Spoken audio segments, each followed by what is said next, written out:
তারাও তো একটা নানান ধরনের প্রতিকূল পরিস্থিতি এবং তারাও বলা চলে যান হাতে নিয়ে ওখানে আছে, যে কোনো সময় তারাও তো মারা যাচ্ছে কিছু ক্ষেত্রে। তো তারা তো আমাদের দেশের সার্বভৌমত্বকে প্রোটেক্ট করার জন্য আছে, দেশের স্বাধীনতাকে সুরক্ষিত করার জন্য ওখানে আছে। সেখানে যদি তাদের কোনো বাড়াবাড়ি থাকে কোনো জায়গায়, সেটা নিয়ে দাবি তোলা যেতে পারে ওখানের যারা ভুক্তভোগী, কিন্তু সেটা না করে যারা সেনাবাহিনীকে পাহাড় থেকে তুলে আনার কথা বলে, এইটা তো ইন্টেনশনাল। এবং আমরা বুঝে না বুঝে কিন্তু আমরা অনেক সংগঠন, বিশেষ করে অনেক এনজিও কিংবা আমরা যাদেরকে মানবাধিকার কর্মী বলে অনেকে কিন্তু ওই লাইনে কথা বলেন তো এখান থেকে তুলে আনা দরকার। কিন্তু এই রিয়ালিটিটা আমাদেরকে বুঝতে হবে। আমাদের মজলুম ভাই মাইকেল চাকমা, তার প্রতি আমার সহানুভূতি আছে। তিনি শেখ হাসিনা আমলে গুম হয়েছিলেন, কিন্তু তার বিরুদ্ধে কিন্তু অনেক অভিযোগ আছে, সেটাও কিন্তু সত্যতা এবং সেটাও ইনভেস্টিগেশন কিন্তু প্রয়োজন।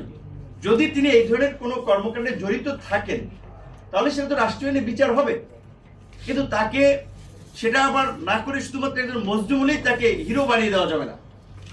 আজকে এই পার্বত্য চট্টগ্রামে যে সমস্ত বিশেষ করে এই জেএসএস, ইউপিডিএফ এরকম আরো যারা আছে, তারা আলোচনায় বসুক তাদের দাবি দেওয়া থাকলে, এবং ওখানে তো বিভিন্ন পর্যায়ে বলা চলে তাদের কমিউনিটি। এখানে একটা দ্বন্দ্ব, আমি এই কথাবার্তা বলবো না, এগুলো থিওরিটিক্যাল আলোচনা করতে গেলে অনেক সময় লাগে। যে আদিবাসী বলা হয় উপজাতি কিংবা ক্ষুদ্র নৃতাত্ত্বিক গোষ্ঠী, সর্বশেষ আমাদের যেটা সাংবিধানিক পরিভাষা এটাই যে ক্ষুদ্র নৃতাত্ত্বিক গোষ্ঠী। কারণ আদিবাসী তো আপনি বলতে পারেন না, এই কথাটা যারা আমরা বলি বা আমি দেখছি বিশ্ববিদ্যালয়ে আমরা বলেছি, ছাত্র সংগঠন তারা প্রমোট করি, আদিবাসী তো বলতে ওই ভূখণ্ডের আদি অধিবাসী যারা একেবারে। তাহলে আদিবাসী যদি ধরেন পাহাড়ের কিছু সম্প্রদায় হয়, তাহলে তো আপনি আমি এইখানে তো আদিবাসী না। এটার অনেক ধরনের মানে কমপ্লেক্সিটি কিন্তু আছে। ইউএন এর পরবর্তীতে মানে বিভিন্ন ইস্যু থেকে শুরু করে আন্তর্জাতিক দেশে অনেক প্রেক্ষাপট আছে।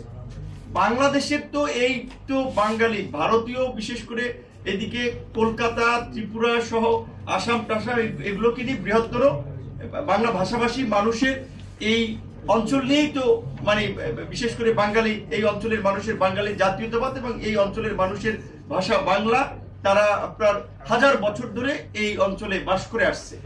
সেখান থেকে স্বাভাবিকভাবেই বিভিন্নভাবে বিভিন্ন এই ক্ষুদ্র নৃতাত্ত্বিক গোষ্ঠীর আগমন হয়েছে। কেউ পাহাড়ে বাস করছে, কেউ সমতলে। যেমন আমার কলাপাড়ায়, পটুয়াখালীর কলাপাড়ায় আছে আপনার এই যে ক্ষুদ্র নৃতাত্ত্বিক গোষ্ঠীর কিছু সম্প্রদায় আছে, রাখাইন আছে। এখন তাহলে রাখাইন অল্প পিপল, এবং তারপরে ওই যে নৌকায় থাকে মান্তা সম্প্রদায় বলে, তারা তো যারা মান্তা সম্প্রদায় তারা যাযাবর। এখন কয়েকদিন পরে যদি তাগরেও আদিবাসী বলেন, তাহলে তো এলাকার অন্য মানুষকে উৎখাত করে তাদেরকে আপনার স্থান দেওয়া উচিত। তারা নৌকায় থাকতেছে। ঠিক এইভাবে বিভিন্ন ভাবে যেমন আমাদের এই অঞ্চলে যখন ইসলাম এসেছিল আরবদের মাধ্যমে, ঠিক একইভাবে এখানে মানে এরকমই একটা প্রক্রিয়ার মধ্যে দিয়ে এখানে আমাদের এই বিভিন্ন ক্ষুদ্র নৃতাত্ত্বিক গোষ্ঠীর আগমন ঘটে।